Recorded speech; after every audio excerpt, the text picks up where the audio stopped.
This is day 23 of our tour, and we're headed to our last stop on Prince Edward Island. And my, how time flies. We'll be there 4 days. The 27th, we say goodbye and all go our separate ways. And Prince Edward Island is one of the most popular places in the Canadian Maritime. So can't wait to go see it. Never been there before.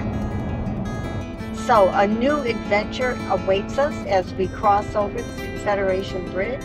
And Canada likes to boast that that's the longest bridge over ice-covered water in the world. It's 7.5 miles. And of course it's summertime, so we're not going to see the ice, but something to be proud of. They made a bridge 7.5 miles long.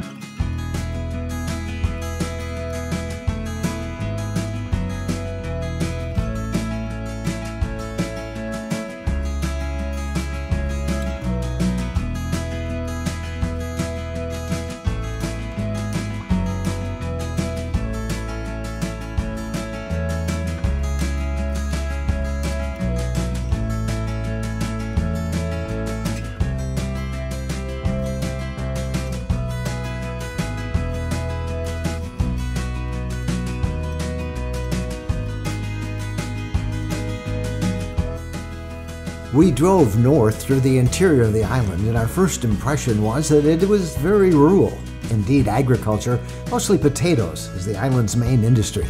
After about 30 miles down lush country roads, we reached the northern seashore near Cavendish, where our fantasy RV tour settled in at the Marco Polo Land Campground. This is our campsite on Prince Edward Island, and the campground is called Marco Polo Campgrounds.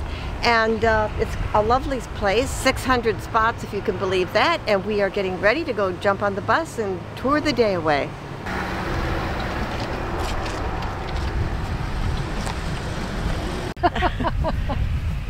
Oh.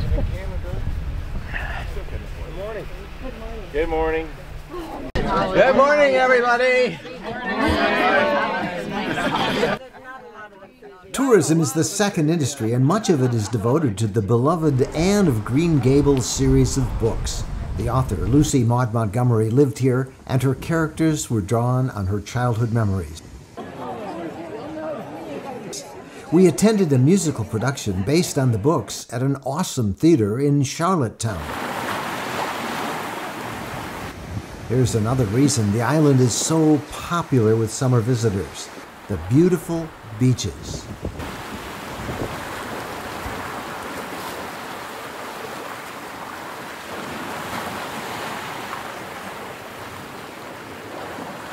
All that water also means Prince Edward Island is home to a big fishing fleet, and fishing is the third major industry here.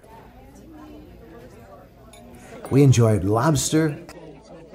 We cooked the lobster for 10 minutes, and then they dump them in an ice water and put it upside down to cool it, and so the juice comes into the lobster. And they cook the lobster in seawater.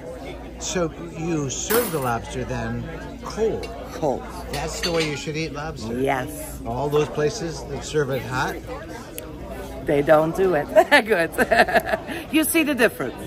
You will see the difference. So this is cold. It is cold. Dip it in butter. Got to do that. And you're dipping it in warm butter. No, the butter's kind of medium warm, but it really is Better. really flavorful. Good. Wow.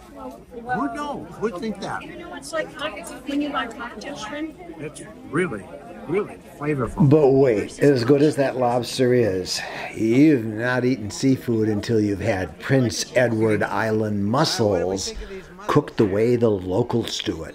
So how do you cook these things? These things, so I take carrot, onion, and celery, and garlic, and I saute those in this pan for about 30 seconds. Then I hit it with some wine, and then I put the mussels in. So all of this stuff we call mirepoix. It's just a mix of vegetables. Anyway, that's what brings out all the flavor of these mussels. Why are PEI mussels so good? PEI, one is they're grown year round. That's a big thing here. So there's a lot of seasonal ones. We tend to farm them all year round. Just the rich texture. It's totally different than some of the others that you might see around the world. And this is how we do it on PEI. We call these PEI tongs. You take a shell, you scoop it out. That's what you do. The island is also known for its excellent fruit preserves. We went to a tasting bar with every conceivable flavor available, including some you wouldn't expect. And with potatoes being the major agricultural product, I guess we shouldn't have been surprised to find potato pie. Underneath the board. We visited museums and restored villages dating back to the 1800s. I even took a turn churning cream into butter and helping make a form of biscuit cooked over an outdoor wood-burning oven. And it's done. There were gardens and parks and peaceful marinas.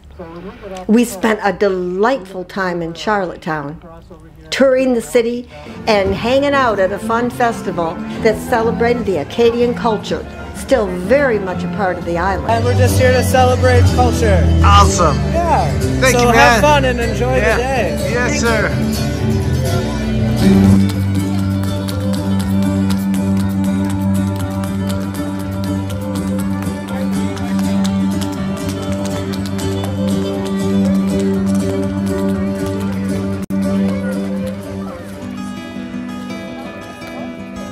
And back at the campground, there were nightly campfires. 27 days before, we met as strangers as our fantasy RV tour began. But how fast those days passed in one of North America's most beautiful places. As we left the Maritimes, we left as close friends, ready to plan out future tours.